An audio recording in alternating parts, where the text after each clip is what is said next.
Are के इस online platform पर आप सभी का स्वागत है।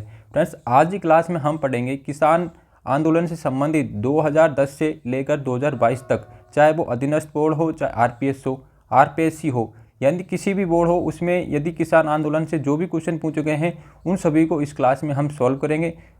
तो फ्रेंड्स, यहाँ पर आपको 3 क्लासें मिलने वाली हैं। फ्रेंड्स, कितनी क्लासें मिलेगी आपको? 3 क्लासें मिलेगी। फर्स्ट क्लास में हम देखेंगे थ्योरेटिकल पोर्शन। क्या देखेंगे फ्रेंड? मतलब जितने भी ये सभी किसान आंदोलन हैं उनसे संबंधित जितने भी इसका थ्योरेटिकल पार्ट्स है, यानी पूरा ओवरव्यू देखेंगे।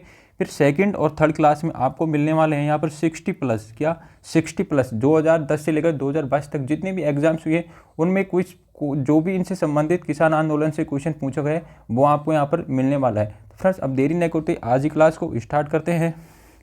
तो फ्रेंड्स, सबसे पहले आता है कौन सा? बिजोलिया किसान आंदोलन। तो फ्रेंड्स, बिजोलिया किसान आंदोलन पढ़ने से पहले हम ये देखेंगे कि किसानों को क्या कारण थे कि उनको आंदोलन करने पड़े। तो फ्रेंड्स, आप सभी को पता है कि किसानों से 84 प्रकार की लाख बाग वसूली जाती थी और उनमें था, एक तो प्रमुख था चौरी कर, तलवार बंधाई कर, और एक था कुंता और लाटा। ये 2 प्रमुख ये कर थे। तो ये किससे संबंधित थे? ये कृषि से संबंधित थे। कुंता टैक्स है जो खड़ी फसल के आधार पर लिया जाता था, लेकिन लाटा जो टैक्स है वो जो कर है जो फसल की कटाई के बाद में, यानी कि फसल कटने के बाद में लेते थे। तो फ्रेंड्स, इसी के साथ में हम स्टार्ट करते हैं। तो किसानों ने अपनी आवाज़ उठाई और उन्होंने आंदोलन किए। अगला वो स्टार्ट करते हैं बिजोलिया किसान आंदोलन से। फ्रेंड्स, बिजोलिया कहाँ पड़ता है? बिजोलिया पड़ता है भीलवाड़ा जिले में। कहाँ पर पड़ता है फ्रेंड्स? भीलवाड़ा में। बिजोलिया एक क्या था? वो था ठिकाना था। और ठिकाने के आप सभी को पता है कि सामंत होते हैं। ठिकाने के जो प्रमुख होता है, जो कौन होता है? सामंत। तो उस समय वहाँ के ठिकाने के सामंत कौन थे? कृष्ण सिंह। कौन थे? कृष्ण सिंह या किशन सिंह, आप जो भी समझ सकते हैं। तो फ्रेंड्स, क्या होता है कि ये कौन सी रियासत के अंतर्गत आता था? बिजोलिया ठिकाना। जो बिजोलिया ठिकाना है जो कौन सी रियासत के अंदर आता था? मेवाड़ रियासत के अंदर आता था। और मेवाड़ रियासत के राजा कौन थे? फतेह सिंह। उस समय जब बिजोलिया किसान आंदोलन हुआ था तो मेवाड़ के महाराजा कौन थे? फतेह सिंह। तो इनके समय की बात है, तब जाकर किसानों ने आंदोलन किया था। फ्रेंड्स, इसके अब आपको पता है कि बिजोलिया ठिकाने के संस्थापक कौन थे? तो बिजोलिया ठिकाने के संस्थापक थे अशोक परमार। तो ये कहाँ के थे? गजनेर। ये भरतपुर के थे। अब शायद प्रेजेंट में शायद यूपी में पड़ता है गजनेर, आप देख लेना कहाँ पर पड़ता है। तो फ्रेंड्स, अब इनको ये अशोक परमार को ये बिजोलिया जो जागीर थी किन्होंने दी थी? तो ये दी थी महाराणा सांगा ने दी थी। और क्यों दी थी? तो उन्होंने क्या होगी, खानवा के युद्ध में इनकी वीरता को देख करके अशोक परमार को ये बिजोलिया की जागीर दी थी। किसने दी थी? महाराणा सांगा ने। कब दी थी? खानवा युद्ध में 1527 में हुआ था। जो कि अगला देखते हैं फ्रेंड्स, यहाँ पर बिजोलिया में सर्वाधिक जो किसान थे ना, तो सर्वाधिक किसान कौन सी जाति के थे? धाकड़ जाति के। तो आपसे यहाँ पर क्वेश्चन पूछा जाता है कि बिजोलिया किसान आंदोलन में सर्वाधिक कौन सी जाति के किसान थे? तो कौन सी जाति के थे? धाकड़ जाति के। ये क्वेश्चन आपसे एग्जाम में पूछे गए। अब देखते हैं आगे इस आंदोलन की शुरुआत किस प्रकार होती है। यानी कि गिरधारीपुरा एक गाँव था। ये बिजोलिया ठिकाने के अंदर एक गिरधारीपुरा एक गाँव था बिजोलिया ठिकाने के अंदर। तो उसमें क्या होता है कि एक किसान होता है, कौन? जिसका नाम होता है गंगाराम। यानी गंगाराम एक धाकड़ जाति का किसान होता है। उसका पिता की मृत्यु हो जाती है, यानी कि उसके पिता की मृत्यु हो जाती है। तो उसके मौसर या औसर, आप फ्रेंड्स उसको बोलते हैं, 12वीं होती है उसको बोलते हैं साथ। तो मौसर या औसर का समय था उस टाइम पे, यानी मृत्यु भोज को बोलते हैं शायद, आप देख लेना राजस्थानी शब्दावली में। तो उस समय क्या होता है कि जब लोग बैठे हुए होते हैं, तो उसी समय क्या आते हैं कि साधु सीताराम वहाँ पर आते हैं। क्या आते हैं? वहाँ पर साधु सीताराम आते हैं। तो सभी लोगों को उदास देखकर वो पूछते हैं कि आप इतने उदास, मतलब परेशान क्यों हो? तो साधु सीताराम से उन्होंने बताया कि इस प्रकार से महाराणा ने इतने टैक्स लगा रखे हैं, और इस प्रकार से उनको अपना आबीती व्यक्त की। तो फिर क्या होता है फ्रेंड्स, फिर साधु सीताराम क्या बोलते हैं कि उन्होंने बोला कि किसानों को, आपको तो है ना, आपके जो टैक्स लगा रखे हैं ये किसने लगा रखे हैं? कृष्ण सिंह ने। आप ऐसे करो, आप इसकी शिकायत कहाँ करो? महाराणा के पास में। कहाँ पर करो? महाराणा फतेह सिंह को करो। तो फिर क्या होता है फ्रेंड्स, वहाँ पर एक मतलब 2 लोगों को भेजा जाता है। कहाँ पर? फतेह सिंह के पास में। महाराणा फतेह सिंह के पास में 2 लोगों को भेजा जाता है। और वे दोनों कौन कौन से, नानाजी पटेल और ठाकरे पटेल। फ्रेंड्स ये वेरी वेरी इंपॉर्टेंट क्वेश्चन है।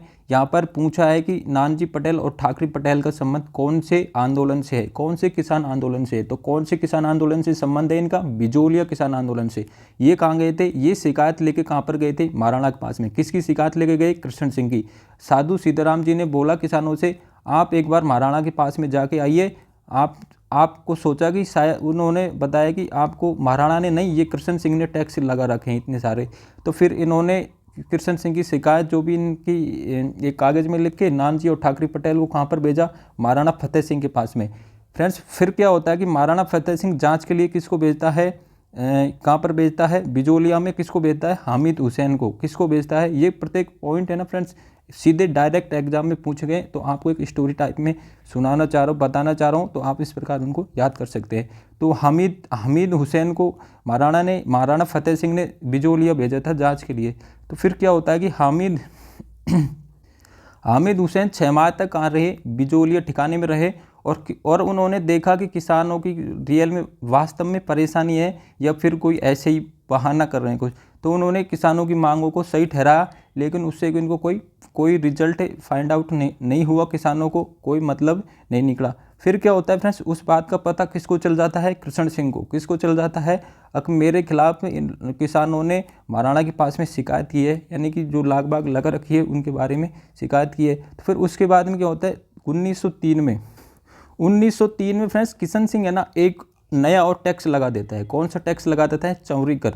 यानी कि जो भी किसान अपनी लड़के की शादी करेगा ना, तो उसको या तो 5 रुपये या 13 रुपये है, कोई बुक तो 5 रुपये बोलती है, कोई 13 रुपये बोलती है। तो ये किसानों को क्या टैक्स देना पड़ेगा, किसको, इसको देना पड़ेगा कृष्ण सिंह को। किसको, कृष्ण सिंह को। तो फ्रेंड्स ये भी आपसे डायरेक्ट एग्जाम में पूछा गया है कि चौरी कर किसने लगाया था, किसने लगाया था। तो चौरी कर किसने लगाया था फ्रेंड्स, कृष्ण सिंह ने। तो ये फ्रेंड्स मैं बोल रहा हूँ ना, ये डायरेक्ट क्वेश्चन एग्जाम में पूछा गया है। जब हम इसका प्रैक्टिस सेट करेंगे ना, तब जाके आपको समझ में आ जाएगा अच्छे से। चौरी कर किसने लगाया था, तो ये लगाया था कृष्ण सिंह ने। और कौन सी सन में लगाया था, 1903 में। फिर क्या होता है कि कृष्ण सिंह की मृत्यु हो जाती है ना। तो उसके बाद में नए सामंत आते हैं, उनका नाम क्या होता है, पृथ्वी सिंह। कब होता है, क्या नाम होता है फ्रेंड्स, पृथ्वी सिंह एक नए सामंत बनते हैं। फिर वो क्या करते हैं, 1906 में एक नया टैक्स लगाते हैं। कौन सा, नया सामंत आता है, तो पृथ्वी सिंह नया सामंत आता है, वो 1906 में एक नया टैक्स लगाता है। और उसको क्या बोलते हैं, तलवार बंधाई कर। यानी कि नए महाराणा बनने पर जो टैक्स लगता था उसको क्या बोलते थे, तलवार बंधाई कर। तो फ्रेंड्स यहाँ पर ये दोनों ही क्वेश्चन काफ़ी इंपॉर्टेंट है, तो आप इनको एग्जाम की दृष्टि से याद कर लीजिए। 1906 में लगा था। और किसने लगाया था, पृथ्वी सिंह ने। डायरेक्ट क्वेश्चन पूछे गए फ्रेंड्स, बिल्कुल फैक्ट टू फैक्ट बातें कर रहा हूँ मैं यहाँ पर। आपको कोई दिक्कत नहीं आएगी एग्जाम में, यदि आप पूरी क्लास को अच्छे से देख लोगे। और दोनों पिछली वाली क्लास हुई कि अपनी प्रैक्टिस सेट ही, उसमें भी आपको क्वेश्चन लगाने में कोई प्रॉब्लम नहीं होगी। तो तलवार, ये तो कृष्ण सिंह ने कौन सा कर लगाया था, चौरी कर। कब लगाया था, 1903 में। एक लगाया था 1906 में नया सामंत आने पर, कौन था, पृथ्वी सिंह। इसने क्या लगाया था, तलवार बंधाई कर। अगला प्रश्न है फ्रेंड्स, वो प्रश्न क्या है, सॉरी। अब देखते हैं बिजोलिया किसान आंदोलन की शुरुआत कब हुई थी। तो ये हुई थी 1897 से शुरुआत हुई थी और 1941 में ख़त्म हुआ था। यानी कि भारत का सबसे लंबा चलने वाला किसान आंदोलन अहिंसात्मक था। फ्रेंड्स यहाँ पर किसी प्रकार की कोई हिंसा नहीं हुई थी, ना तो कोई जनहानि हुई थी, ना किसी प्रकार की कोई हानि नहीं हुई थी। यहाँ पर बिल्कुल शांतिपूर्ण किसान आंदोलन था। तो भी फ्रेंड्स ये कितनी साल तक चला, ये 44 साल तक चला। तो भारत का चलने वाला सबसे लंबा और पहला फर्स्ट अहिंसात्मक आंदोलन, यानी कि किसी प्रकार की कोई हिंसा नहीं हुई थी इसमें। अगले देखते हैं फ्रेंड्स, भारत का इसको किस नाम से जाना जाता है, मैराथन के नाम से।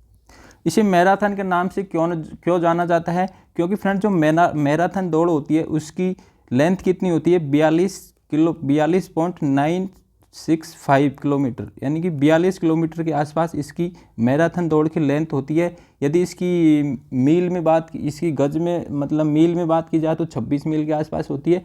और यदि गज में बात की जाए तो 385 गज के आसपास होती है, यानी किलोमीटर। अब तो हम तो जनरली किस में लेते हैं, किलोमीटर, यानी कि 42 किलोमीटर के आसपास इसकी लेंथ होती है मैराथन दौड़ की। लेकिन फ्रेंड्स हमारा आंदोलन कितनी साल चला है, 44 साल चला है, 44 ईयर्स चला है आंदोलन। तो इसलिए ये मैराथन से भी आगे निकल गया, यानी कि चलने में इतने टाइम तक चला, तो इसलिए इसको भारत का मैराथन किसान आंदोलन भी बोलते हैं।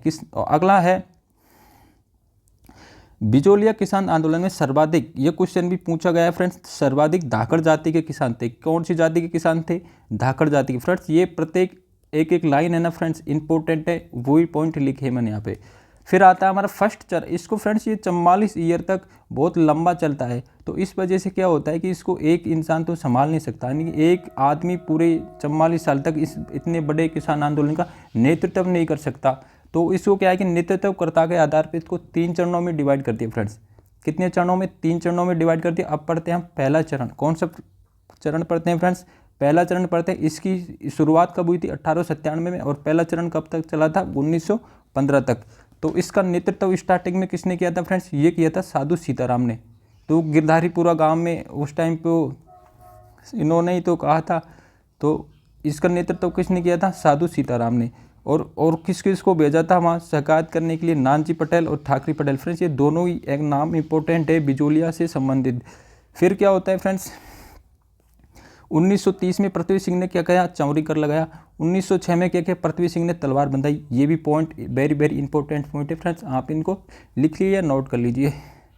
अगला आता है फिर फर्स्ट चरण में यही बातें होती हैं। फिर आता है फ्रेंड्स सेकंड चरण में, द्वितीय चरण में एक दबंग आदमी आता है, उसका नाम क्या होता है? भूप सिंह गुर्जर। क्या होता है?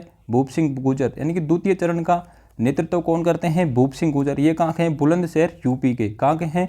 बुलंदशहर यूपी के। ये क्या है कि फ्रेंड्स रेलवे में जॉब करते हैं अपने, कहाँ पर? अजमेर डिस्ट्रिक्ट में। कहाँ पर? अजमेर डिस्ट्रिक्ट में। उस टाइम फ्रेंड्स क्या है कि इनों की एक योजना थी सशस्त्र क्रांति की। किसकी थी योजना? इनकी सशस्त्र क्रांति की। तब क्या है कि इनको अंग्रेजों को पता चल गया इस बात का, और उनको वहाँ से गिरफ्तार कर लिया और कौन सी जेल में भेज दिया? टाटगढ़ जेल में भेज दिया। कौन सी जेल में भेज दिया फ्रेंड्स? उनको टाटगढ़ जेल में भेज दिया। फिर वो क्या है कि वहाँ से फरार हो जाते हैं। कहाँ से? टाटगढ़ जेल से। यानी कि फिर टाटगढ़ जेल से फरार होकर कहाँ पहुँच जाते हैं वो? चित्तौड़गढ़। कौन से गांव में? ओछड़ी गांव चित्तौड़गढ़ में पहुँच जाते हैं। तो फिर वहाँ पर जाकर क्या होता है? अब तक तो उनका नाम क्या है फ्रेंड्स? क्या नाम है उनका? भूप सिंह गुर्जर। फिर आपने प्रत्येक बार सुना होगा विजय सिंह पथिक। क्या है कि विजय सिंह पथिक। तो अब उनका क्या हो कि वो वहाँ से जेल से फरार होकर, टाटगढ़ जेल से फरार होकर कहाँ पर आ जाते हैं? ओछड़ी चित्तौड़गढ़ में। फिर अपना क्या है कि यहाँ पर वो अपना नाम चेंज कर लेते हैं, आई एम नॉट ए क्रांतिकारी। क्या बोलते हैं कि मैं क्रांतिकारी नहीं हूँ, आई एम ए टीचर। तो वहाँ पर जाकर के क्या बन जाते हैं? अध्यापक बन जाते हैं। फिर क्या होता है फ्रेंड्स? विजय सिंह पथिक उसका नेतृत्व कर रहे होते हैं। तो क्या है कि 1916 में विजय सिंह पथिक ने विजय सिंह पथिक ने बिजोलिया किसान आंदोलन है ना, बिजोलिया किसान आंदोलन की खबर को किस में छपवाया? प्रताप अखबार में। किस में छपवाया फ्रेंड्स? ये भी वेरी वेरी इंपॉर्टेंट है, डायरेक्ट एग्जाम में पूछा गया है, तो आप यहाँ से इसको याद कर लीजिए। कौन से अखबार में खबर छपवाई? प्रताप अखबार में। और ये इसका प्रकाशन यानी कि इसका संपादक कौन था? गणेश शंकर विद्यार्थी इसको संपादन करते थे, और ये कहाँ से प्रकाशित होता था? कानपुर यूपी से। फ्रेंड्स ये तीनों ही पॉइंट इंपॉर्टेंट है आपकी एग्जाम की दृष्टि से, और इस सन भी याद कर लेना। अगला हम देखते हैं फ्रेंड्स, ये आपसे क्वेश्चन पूछे गए हैं दोनों ही एग्जाम में। भारत में किसान आंदोलन का जनक कौन है? विजय सिंह पथिक। क्योंकि इन्होंने इसकी बिजोलिया किसान आंदोलन की खबर को किसने में छपवाया? प्रताप अखबार में। तो इन्होंने यहाँ से इंडिया लेवल पे इसको पहुँचाया, इंडिया लेवल पे इसको लेकर गए बिजोलिया किसान आंदोलन को। और यदि आपसे पूछे राजस्थान में किसान आंदोलन के जनक कौन है, तो साधु सीताराम ने बिजोलिया किसान आंदोलन के फर्स्ट चरण का नेतृत्व किया था। तो फ्रेंड्स यहाँ से दोनों ही पॉइंट इंपॉर्टेंट है, आप इनको देख लीजिए। फिर क्या होता है फ्रेंड? 1916 में दो गठन किए जाते हैं, दो चीज़ों का गठन होता है। एक तो आपसे ये डेट भी पूछी गई है और कौन सा, और इसके अध्यक्ष कौन थे। ये तीनों ही पॉइंट इंपॉर्टेंट है फ्रेंड्स, ये तीनों याद कर लेना। जब अपनी कल की एग्जाम होगी ना फ्रेंड्स, तो आपको 1% प्रॉब्लम नहीं आएगी ऑब्जेक्टिव सेट लगाने में, मैं आपसे वादा करता हूँ फ्रेंड्स। तो ये 1916 में क्या होता है? किसान पंच बोर्ड का गठन होता है। क्या होता है? किसान पंच बोर्ड का गठन करते हैं, और उसके अध्यक्ष किसको बनाते हैं? साधु सीताराम को। फ्रेंड्स ये दोनों ही क्वेश्चन पूछे गए। किसान पंच बोर्ड की स्थापना कब हुई थी? 1916 में, और इसके अध्यक्ष कौन थे? साधु सीताराम। फिर देखते हैं फ्रेंड्स 1917 में क्या होता है? ऊपरमाल पंच बोर्ड का स्थापना की जाती है। किसकी? ऊपरमाल पंच बोर्ड की स्थापना की जाती है, और उसके अध्यक्ष किसको बनाते हैं? मुन्ना पटेल। किसको बनाया जाता है? मुन्ना पटेल को इसका अध्यक्ष बनाया जाता है। फिर आता है फ्रेंड्स तीसरा चरण।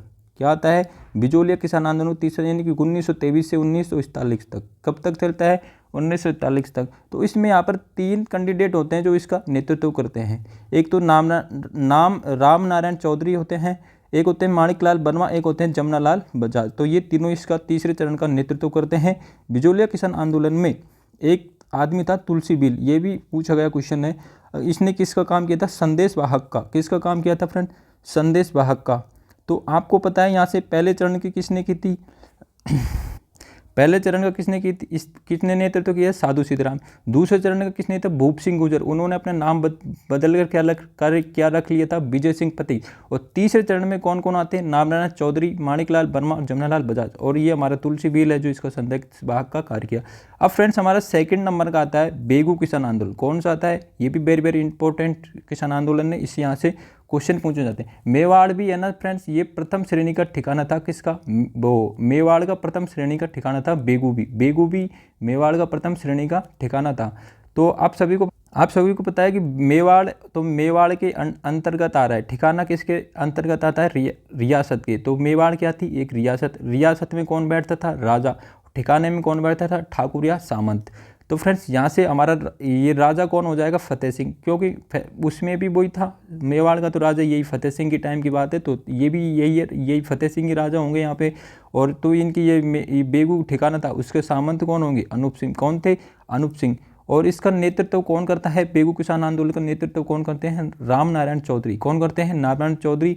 और ये कहाँ के हैं? सीकर के। कहाँ से संबंध रखते हैं? सीकर से। फ्रेंड्स एक एक पॉइंट है ना, पॉइंट टू पॉइंट बता रहा हूँ मैं आपको। जब कल के सेट लगाएंगे हम 60+ क्वेश्चन करेंगे तो आपको बिल्कुल दिक्कत नहीं आएगी।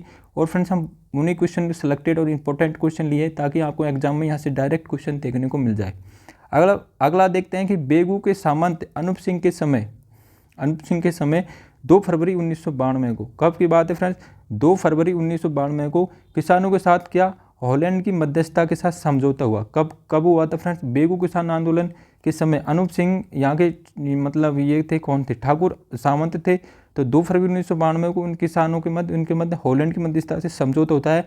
लेकिन क्या होगी फ्रेंड्स, अनूप सिंह तो इस चीज़ को एग्री हो जाते हैं, इस चीज़ को लागू करने के लिए चाहते हैं। लेकिन ये महाराणा ना फतेह सिंह इस चीज़ को समझौता नहीं कर पाते हैं और ये बोलते हैं बोल्शेविक समझौता समझकर अनूप सिंह को नज़रअंदाज कर देते हैं, मतलब इग्नोर कर देते हैं इसकी बात को, अनूप सिंह की बात को। फ्रेंड्स यहाँ का सामंत है ना जो पब्लिक के फेवर में है, लेकिन ये महाराजा है ना, ये महाराजा फतेह सिंह, इन्होंने इसकी अनूप सिंह की बात को इग्नोर कर दिया और इन किसानों को कोई प्रॉफिट नहीं हुआ। फिर क्या होता है फ्रेंड्स, गोविंदपुरा गांव में किसान इकट्ठे हुए। कहाँ पर? एक गोविंदपुरा गांव पड़ता है वहीं पे पास में, वहाँ पर किसान इकट्ठा हुए थे।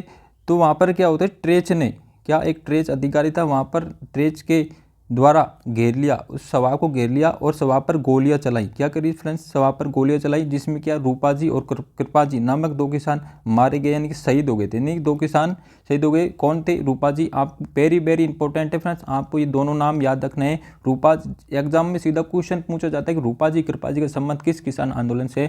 तो किससे है? बेगू किसान आंदोलन से।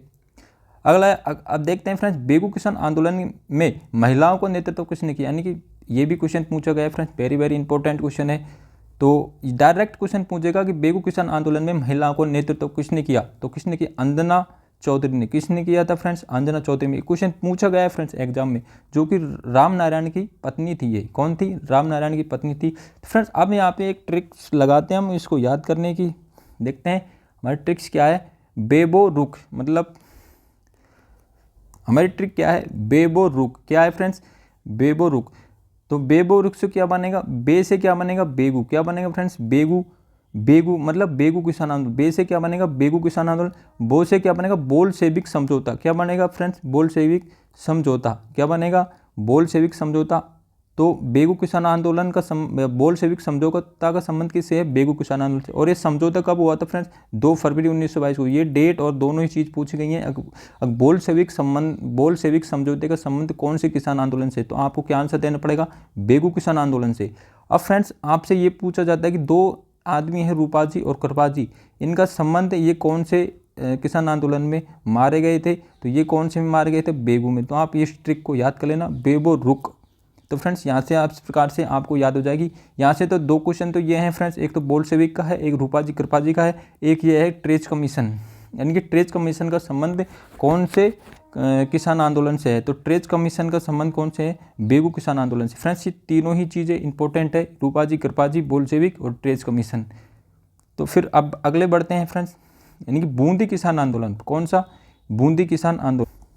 बूंदी किसान आंदोलन किसने किया था? नैनूराम शर्मा ने। किसने किया था फ्रेंड्स? नैनूराम शर्मा ने। और फ्रेंड्स इनको याद करने की, बूंदी में क्या आ रहा है? नए आ रहा है। क्या आ रहा है फ्रेंड्स? नए। तो नए से आप समझ जाएंगे, नए से नैनूराम का मतलब क्या है? बूंदी। आधा नया आ रहा है फ्रेंड्स, तो आप यहाँ से इसको रिलेट करके याद कर सकते हैं, बू ने दी। तो नए फॉर नैनूराम। क्या फ्रेंड्स? नए फॉर नैनूराम। नित्यानंद, नानजी पटेल, नानजी भील और देवीलाल गुर्जर। किस? तो आपसे नैनूराम और नित्यानंद, हम इन दोनों को याद कर सकते हैं। तो अब फ्रेंड्स क्या क्या होता है? बूंदी किसान आंदोलन में पुरुषों के साथ एक ही ये बूंदी एक ऐसी रियासत थी फ्रेंड्स, यहाँ पर क्या है कि किसानों के साथ महिलाओं से भी बेगार प्रथा ली जाती थी। ये एक ही रियासत थी राजधानी, मात्र यहाँ पर पुरुषों के साथ भी महिलाओं से बेगार ली जाती थी। तो ये भी क्वेश्चन पूछा गया है कि कौन सी रियासत में महिलाओं से बेगार ली जाती थी। सर्वाधिक महिलाओं, आप ये भी क्वेश्चन पूछा गया है कि सर्वाधिक महिलाओं ने किस किसान आंदोलन में भाग लिया था? तो कौन से में लिया था फ्रेंड्स? बूंदी किसान आंदोलन में। अब यहाँ से इस किसान यहाँ पर एक स्थान है डाबी। फ्रेंड्स ये भी एग्जाम में पूछा गया कि डाबी हत्याकांड। क्या फ्रेंड्स? डाबी हत्याकांड कब हुआ था? 2 अप्रैल 1923 को। कब हुआ था? वेरी वेरी इंपॉर्टेंट क्वेश्चन है फ्रेंड्स, ये एग्जाम में सीधा पूछा जाता है कि डाबी हत्याकांड कब हुआ था? तो ये हुआ था 2 अप्रैल 1923 को। तो इसमें कौन मारा था? नानजी भील को। कौन मारे गए थे? नानजी भील मारे गए थे। अगला है Maniklal Verma. Friends very very important question, BBIP। Maniklal Verma ने 2 गीत लिखे थे फ्रेंड्स। एक तो है उनका पंचशीड़ा, फेमस गीत है दोनों, एक अर्जी गीत है। तो पंचशीड़ा गीत का संबंध कौन से है? बिजोली किसान आंदोलन से। किससे है? बिजोली किसान आंदोलन से किसका संबंध है? पंचशीड़ा गीत का। लिखा कितने सा? माणिकलाल वर्मा ने। एक दूसरा गीत है फ्रेंड्स अर्जी। जब वो नानजी पटेल की शहीद हुए थे ना फ्रेंड्स, तो उस समय उनने भगवान से अर्जी की थी। क्या? भगवान से अर्जी की थी। भगवान से अर्जी की थी। तो ये माणिकलाल वर्मा का दूसरा गीत कौन सा है? अर्जी गीत। तो ये कौन से किसान आंदोलन से संबंधित है फ्रेंड्स? बूंदी किसान आंदोलन से। किससे है? बूंदी किसान आंदोलन से। तो आप ये दोनों गीत याद कर लेना, पंचशीड़ा और ये अर्जी। पंचशीड़ा का है बिजोली किसान आंदोलन से, अर्जी गीत है बूंदी किसान आंदोलन से। लिखे किसने थे? दोनों ही माणिकलाल वर्मा ने। अगला अब पढ़ते हैं अलवर किसान आंदोलन। क्या? अलवर किसान आंदोलन। तो अलवर का राजा कौन था उस टाइम पे? कौन थे? जय सिंह। कौन थे? जय सिंह। यानी फ्रेंड्स अलवर की है ना 80% भूमि किस में आती? खालसा भूमि। खालसा भूमि का मतलब होता है कि डायरेक्ट उस पर सरकार का नियंत्रण होता है। किसका? सरकार का। अब देखते हैं नींबू आप सभी को पता है कि अलवर में कौन सी घटना हुई थी? नींबू चढ़ा। कौन सी हुई थी? नींबू चढ़ा हत्याकांड हुआ था। ये भी एक भयंकर घटना थी। ये कब हुई थी? 14 मई 1925 को। कब हुई थी फ्रेंड्स? 14 मई 1925 को। यानी अलवर का शासक कौन थे? जय सिंह। जय सिंह ने गोलियां चलवाई, जिससे क्या है कि फ्रेंड निर्दोष बच्चों और स्त्रियों की जान गई। क्या? निर्दोष बच्चे और स्त्रियों की जान गई। गांधी जी ने इसे क्या कहा है? यानी कि जलियांवाला बाग हत्याकांड हुआ था 1919 में। कब हुआ था? 13 अप्रैल 1919 को जलियांवाला बाग हत्याकांड। जबकि ये घटना कब की है? 25 की।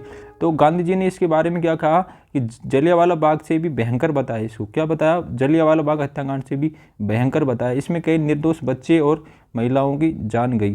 तो फ्रेंड्स जयपुर का जो है ना ये अलवर का किसान आंदोलन है, इसमें गोली किसने चलाई? छाजू सिंह ने। किसने चलाई गोलियां? छाजू सिंह ने चलाई। तो छाजू सिंह को क्या बोला जाता है? राजस्थान का जनरल डायर। यानी कि इसमें अप्रैल ये चली 13 अप्रैल 1919 में ये जलियांवाला हत्याकांड में किसने चलाई थी? जनरल डायर ने गोली चलाई थी। तो इस प्रकार से छज्जू सिंह ने यहाँ पर अपनी अलवर में गोली चलाई थी, किसी में नींबू चढ़ा हत्याकांड में। तो इसको क्या बोला जाता है? राजस्थान का जनरल डायर। फ्रेंड्स ये प्रत्येक क्वेश्चन पूछा गया है यहाँ से, मैं जो भी बता रहा हूँ। और यहाँ के जो 2 आदमी थे, एक माधव सिंह एक गोविंद सिंह ने नींबू चढ़ा ये कांड था हत्याकांड को पुकार पत्रिका के माध्यम से इसकी आवाज़ उठाई थी। इसको अच्छे लेवल मतलब इसके बारे में आवाज़ उठाई थी। इन्होंने पुकार पत्रिका में इसकी खबर छपवाई थी। अब फ्रेंड्स यहाँ पर क्या होता है कि ये नाम राम नारायण चौधरी है ना, इस नींबू चढ़ा हत्याकांड को क्या बोलते हैं? इसको किस नाम से बोलते हैं? नींबू चढ़ा हत्याकांड इसका नाम देते हैं। कौन देते हैं? राम नारायण चौधरी। अब एक नोट लगाते हैं कि एक आते हैं अलवर में, एक तो होते हैं किसान आंदोलन, एक होते हैं मेव आंदोलन होता है ना, उसमें फ्रेंड्स किसकी मांग रखी जाती है? अंजुमन खादिमुल इस्लाम की। किसकी मांग रखी जाती है? अंजुमन खादिमुल ये संस्था की मांग रखी जाती है। कौन से आंदोलन में? अलवर में आंदोलन में। ये क्वेश्चन भी डायरेक्ट पूछा गया है। अंजुमन खादिमुल इस्लाम संस्था का किससे संबंध है? यानी अलवर मेव आंदोलन से। अगला देखते हैं शेखावाटी किसान आंदोलन। शेखावाटी किसान आंदोलन, शेखावाटी किसान आंदोलन का संबंध मतलब शेखावाटी है जो किसके नीचे आता है, जयपुर ठिकाने के नीचे, किसके नीचे, जयपुर रियासत के नीचे, सॉरी रियासत है जयपुर, जयपुर रियासत के नीचे आता है शेखावाटी। तो यहाँ के कौन थे, ठाकुर कौन थे यहाँ के, कल्याण सिंह। शेखावाटी यहाँ के ठाकुर कौन थे, कल्याण सिंह। और यहाँ अपने जयपुर का राजा कौन था उस टाइम, मान सिंह सेकंड थे। कौन थे, मान सिंह थे सेकंड। तो शेखावाटी में आंदोलन का नेतृत्व किसने किया था, नरोत्तम लाल जोशी ने। किसने किया था फ्रेंड्स, नरोत्तम लाल जोशी ने। तो आपको यहाँ पर से तीनों चार पॉइंट याद करने हैं। फिर देखते हैं ये पर यहाँ पर एक स्थान है कटराथल, कहाँ पर पड़ता है, सीकर में। यानी कि यहाँ पर एक सभा हो रही थी, उसमें कटराथल ये गाँव है यहाँ पर। तो आपसे इस डायरेक्ट क्वेश्चन पूछा जाता है यहाँ से एग्जाम में, 10,000 महिलाओं ने कौन से किसान आंदोलन में भाग लिया था, कौन से में लिया था, शेखावाटी में। अब एक क्वेश्चन ये भी पूछा जाता है उनका नेतृत्व किसने किया।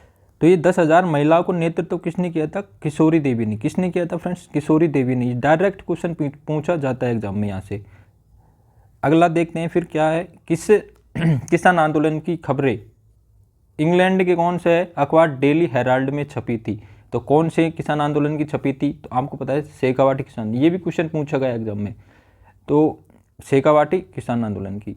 अब फ्रेंड लास्ट है आज का हमारा सेशन, यह भी खत्म करते हैं। डाबड़ा हत्याकांड कौन सा है, ये भी इसकी एक्चुअल डेट पूछी जा चुकी है, कौन सी डेट को हुआ था, 13 मार्च 1947 को। और डाबड़ा कहाँ पड़ता है, डिडवाना नागौर में पड़ता है।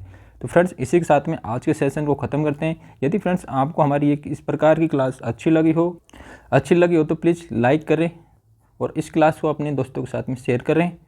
और मिलते हैं फ्रेंड्स अगली क्लास में, तब तक के लिए जय हिंद जय भारत। फ्रेंड्स इसके बाद में इसके 2 पार्ट और आने वाले हैं, दोनों ही ऑब्जेक्टिव पार्ट रहेंगे। फ्रेंड्स मैंने आपको इसलिए बताया था ताकि आप एक बार ओवरव्यू देख ले प्रत्येक किसान आंदोलन का।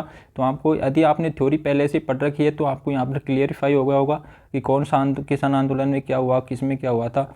तो आपको यहाँ से पूरा सब कुछ समझ में आ गया। तो फ्रेंड्स इसी के साथ में आज की क्लास को यहीं पे ख़त्म करते हैं। मिलते हैं अगली क्लास में। तब तक आप अपनी तैयारी को अच्छी रखिए।